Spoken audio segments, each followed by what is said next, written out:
ለግድቡ ማን እንደከፈለ ታውቃላችሁ? አሜሪካ ናት። በዓለም ላይ ትልቁ ግድብ ይመስለኛል። ግድቡን ገነቡ። እኔም ይህ እንዲሆን እንዴት ፈቀዳችሁ አልኩኝ። ለምን እኛ ይህንን እናደርጋለን? እኛንን ፋይናንስ ያደረግነው። ይህን የተናገሩት የአሜሪካው ፕሬዝዳንት ዶናልድ ትራምፕ ባለፈው ሳምንት በዋይት ሃውስ የሁለተኛ ዙር የስልጣን ዘመናቸውን አንደኛ ዓመት የዲፕሎማሲ ስኬትን ሲያወሩ ነው። ቀጥሎ ከአንድ ቀን በኋላ ደግሞ በስዊዘርላንድ ዳቮስ የዓለም የኢኮኖሚ ፎረም ጎን ለጎን ከግብፁ ፕሬዝዳንት አብዱል ፈታህ አልሲሲ ጋር ከተመካከሩ በኋላ መግለጫ ሲሰጡም በተጠቀሙባቸው አረፍተ ነገሮች መካከል ይኸው የኢትዮጵያ ግድብ በአሜሪካ ገንዘብ እንደተሰራ ደግመው ተናገሩ። የአሜሪካው ፕሬዝዳንት ዶናልድ ትራምፕ ሁለት ጊዜ ስለ ህዳሴው ግድብ በአሜሪካ ገንዘብ መሰራት ያወሩት በዚህኛው የአበሻም የፈረንጆቹም ዓመት ነው። ነገር ግን ዶናልድ ጄ ትራምፕ ባለፈው ዓመትም ሁለት ጊዜ ታላቁ የኢትዮጵያ ህዳሴ ግድብ ላይ የአሜሪካ ገንዘብ እንዳለበት ተናግረው ነበር። በመጀመሪያ ትሩዝ እያሉ በሚጠሩት የራሳቸው ማህበራዊ ድረገጽ ላይ የኢትዮጵያ ግድብ በአሜሪካ የገንዘብ ድጋፍ እንደተሰራ ተናገሩ። ቀጥሎ ደግሞ ፕሬዝዳንቱ የሰሜን አትላንቲክ የጦር ቃል ኪዳን ድርጅት ኔቶ ዋና ጸሐፊ በተገኙበት እንዲሁ በተመሳሳይ የኢትዮጵያ ህዳሴ ግድብ ሲገነባ አሜሪካ የገንዘብ ድጋፍ እንዳደረገችም ተናገሩ። በድምሩ የዋይት ሃውሱ ሰው አራት ጊዜ ታላቁ የኢትዮጵያ ህዳሴ ግድብ በአሜሪካ ገንዘብ እንደተሰራ ተናግረዋል። ነገር ግን ስለ ጉዳዩ ሲናገሩ ብዙም ጥርት ያሉ ነገሮችን አያስቀምጡም። 5 ቢሊዮን የአሜሪካ ዶላር እንደወጣበት ከተነገረው ህዳሴ ግድብ ውስጥ አሜሪካ አብዛኛውን ገንዘብ ነው ወይ የረዳችው ወይንስ አነስተኛውን ወይንስ ግድቡ ያወጣውን እኩሌታውን ነው የረዳችው የሚሉትን ጉዳዮች አንስተው አያውቁም። በደፈናው ግን የህዳሴው ግድብ በአሜሪካ ፋይናንስ ተደርጎለታል ሲሉ ብቻ ነው የሚደመጡት። አንድ አስገራሚና ጥያቄ አዘል ነገር ግን አለ። የአሜሪካው ፕሬዝዳንት ዶናልድ ትራምፕ በታላቁ የኢትዮጵያ ህዳሴ ግድብ ላይ በዚህኛው ማለትም በሁለተኛው የስልጣን ዘመናቸው ላይ አይደለም ከፍተኛ ፍላጎት ያደረባቸው። በመጀመሪያው የስልጣን ዘመናቸው ኢትዮጵያ፣ ሱዳንና ግብፅን ለማሸማገል የሶስቱንም ሀገራት የውጭ ጉዳይና የውሃ ሚኒስትሮችን ዋሽንግተን ድረስ ደጋግመው ጠርተው አደራድረዋል። በወቅቱ ስለ ግድቡም ገለጻ እንደተደረገላቸው ይታመናል። ያኔም ቢሆን ግን ፕሬዝዳንት ትራምፕ አቋማቸው ከግብፅ ጋር የቆመ ነበር። በወቅቱ ግን አንዴም የታላቁ የኢትዮጵያ ህዳሴ ግድብ የተገነባው በአሜሪካ ገንዘብ ነው ብለው አያውቁም። ታዲያ በሁለተኛው የስልጣን ዘመናቸው ምን ተገልጦላቸው ነው ደጋግመው የህዳሴው ግድብ በአሜሪካ ገንዘብ ነው የተሰራው ያሉት? ለመሆኑ የታላቁ ህዳሴ ግድብና የአሜሪካ ገንዘብን ምን አገናኛቸው? እናየዋለን።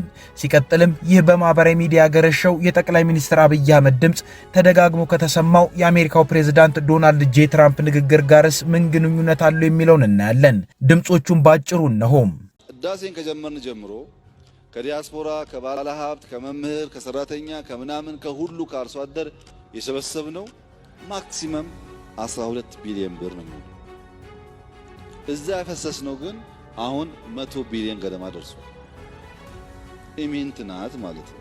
10% እንደው ህዳሴን ጀምራችሁ ጨርሳችሁ እናንተ እኛንም ብላችሁ እያሰባችሁ እንዳይሆን ብዬ ነው።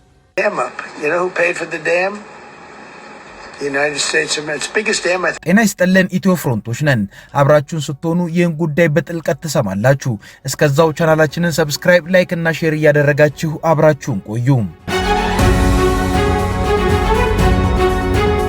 ኢትዮ ፍሮንት ኢትዮጵያውያን የባንዲራ ፕሮጀክታችን ነው የሚሉትና ያለማንም ሀገር እርዳታ ከድሃ እስከ ሀብታም ኢትዮጵያውያን ብቻችንን አንጡር ሀብታችንን አዋተን ገንብተናል የሚሉትን የታላቁ የኢትዮጵያ ህዳሴ ግድብን አስመልክቶ የአሜሪካው መሪ ደጋግሞ የተገነባው በአሜሪካ ገንዘብ ነው ማለታቸውን አስመልክቶ ግድቡና ከአሜሪካ የመጣ ገንዘብ ምን ግንኙነት አላቸው የሚለውን ለማየት ፈልጋለች። ያሉት ነገሮች ቢሆኑስ የግድቡን የፋይናንስ ምንጭ የወሰኑ ነበሩ ወይ የሚለውንም እናያለን።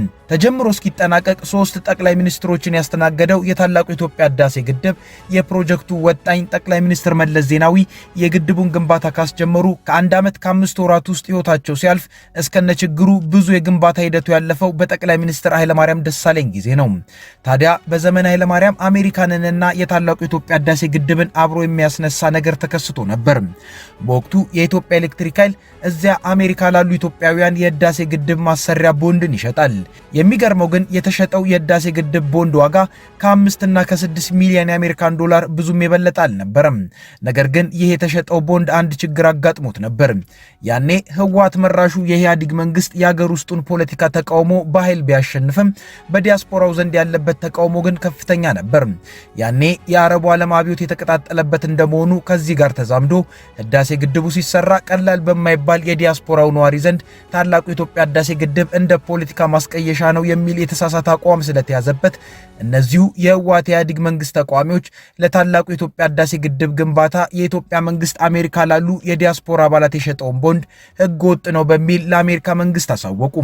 እርግጥ ከሌላ ሀገር ሄዶ በአሜሪካ ምድር ቦንድ መሸጥም የተከለከለ ነበር። ነገር ግን በወቅቱ የአሜሪካ መንግስት ጉዳዩን ዝም ብሎት ያለፈው ቢሆንም በራሳቸው በኢትዮጵያውያን የዲያስፖራ አባላት ጥቆማ የኢትዮጵያ መንግስት በአሜሪካ ለህዳሴው ግድብ የሸጠው ቦንድ ህገ ወጥ ነው ተብሎ የሸጠውን ከ5 እስከ 6 ሚሊዮን የአሜሪካን ዶላር እንዲመልስ ተደርጓል።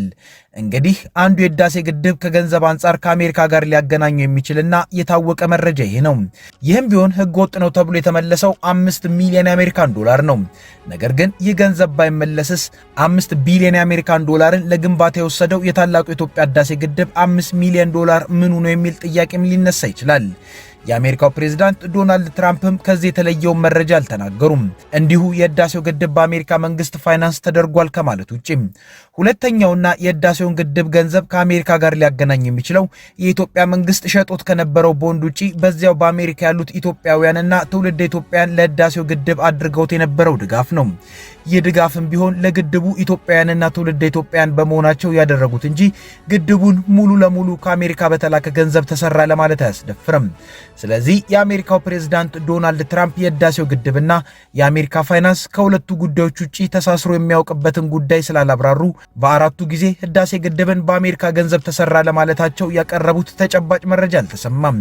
የዋይት ሃውሱ ሰው ዶናልድ ጄ ትራምፕ ደጋግመው ትልቁ የኢትዮጵያ ህዳሴ ግድብ በአሜሪካ ገንዘብ ነው የተሰራው ከማለታቸው ጋር በተያያዘ ታዲያ 5 እና 6 ዓመት ያለፈው የጠቅላይ ሚኒስትር አብይ አህመድ ንግግር እንደገና ማህበራዊ ሚዲያውን ተቆጣጥሮታል። እሱም ጠቅላይ ሚኒስትሩ በአንድ ህዝባዊ መድረክ ላይ ህዳሴ ግድብ ከተጀመረ አንስቶ ሁሉም ያዋጣው ቢደመር 12 ቢሊዮን ብር ነው፣ ግድቡ ግን የወጣበት 100 ቢሊዮን ነው፣ ስለዚህ ያዋጣችሁት ኢምንት ነው ያሉት ነው። ህዳሴን ከጀመርን ጀምሮ ከዲያስፖራ፣ ከባለ ሀብት፣ ከመምህር፣ ከሰራተኛ፣ ከምናምን ከሁሉ ከአርሶ አደር የሰበሰብነው ማክሲመም 12 ቢሊዮን ብር ነው። እዛ ያፈሰስነው ግን አሁን 100 ቢሊዮን ገደማ ደርሷል። ኢሚንት ናት ማለት ነው። 10% እንደው ህዳሴን ጀምራችሁ ጨርሳችሁ እናንተ እኛንም ብላችሁ እያሰባችሁ እንዳይሆን ብዬ ነው።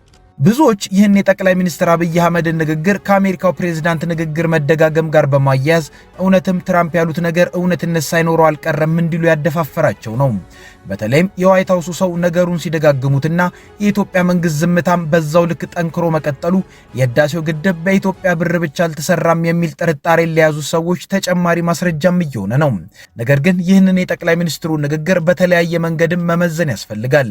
ጠቅላይ ሚኒስትር አብይ አህመድ በወቅቱ የህዳሴው ግድብ ያወጣው ወጪ 100 ቢሊዮን ደርሷል፣ እናንተ ግን ያዋጣችሁት 12 ቢሊዮን ብር ነው፣ ስለዚህ እኛ ሰራ ነው ብላችሁ አታውሩ አይነት ንግግርን ማድረጋቸው በቁጥር ደረጃ ትክክል ሊባል ይችላል።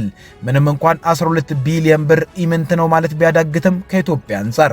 ነገር ግን ከ12 ቢሊዮን ብሩ ውጭ ያለው ገንዘብ በየትኛውም መንገድ ቢመጣም የኢትዮጵያን ህዝብ ያዋጣኸው ይሄ ብቻ ነው ማለት ይከብዳል። ምክንያቱም ከ12 ቢሊዮን ብሩ ውጭ ያለውን ገንዘብ መንግስት የገቢ መሰብሰብ አቅሙን አሳድጎ በሰበሰበው ግብር የመጣ ቢሆንም ያው ዞሮ ዞሮ ብሩ የመጣው ከህዝቡ ነው ማለት ነው። እንዲሁም ከ12 ቢሊዮን ብሩ ውጭ ያለውን በብድር የመጣ ቢሆን እንኳን ይህንንም ብድር ዞሮ ዞሮ ህዝቡ ነው በግብር መልኩ የሚመልሰው። ዛሬም የኢትዮጵያ መንግስት ከና IMFና ዓለም ባንክ ቢሊዮን ዶላሮችን በብድር ለመውሰድ ሲስማማ ግብርን ህዝብ ላይ ጥዬ ነው የምመልሰው ብሎ ነው። ስለዚህ የጠቅላይ ሚኒስትር አብይ አህመድ ንግግር ቁጥሮችን ብቻ በማወዳደር ስናየው ትክክልነት ያለው ቢመስልም ቀጥታ በድጋፍ መልኩ ከህዝብ ከተሰበሰበ ውጭ ያለውን የህዳሴ ግድብ ወጪን ግን ህዝብ የኔ ነው ማለት አይችልም ማለት ግን አይችሉም። በሌላ በኩል ስናየው ግን ይሄው ጠቅላይ ሚኒስትር አብይ አህመድ ንግግር ዶናልድ ትራምፕን ትክክል ሊያደርጋቸው የሚችልበት መንገድ የለም። ተጨማሪ መረጃ እስከሌለ ድረስ ጉዳዩንም የነገሮች መገጣጠም አድርጎ መውሰድ ነው የሚቻለው። ነገር ግን አንዲት ነገር ትቀራለች። ጠቅላይ ሚኒስትሩ ህዝቡን ያዋጣኸው ይሄ ነው፣ ከዚህ ውጭ ያለው ገንዘብ አይመለከትህም ካሉ ለዚህ የትራምፕ ንግግርም አንዲትን ነገር ቢሉ ጥሩ ነበር።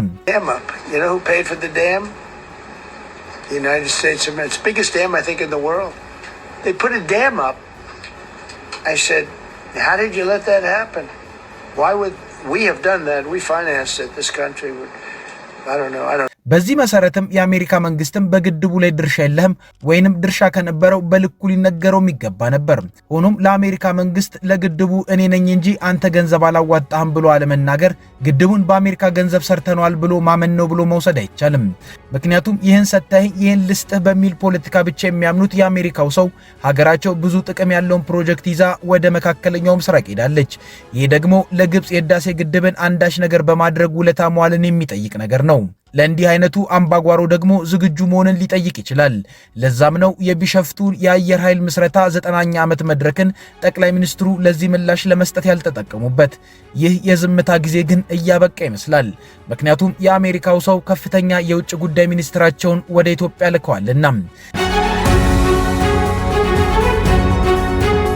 ከኢትዮ ፍሮንት የዛሬ ጉዳያችን ይኸው ነበር። አብራችሁን ስለነበራችሁ እናመሰግናለን። ቻናላችንን ሰብስክራይብ አድርጉልን። መልካም ጊዜ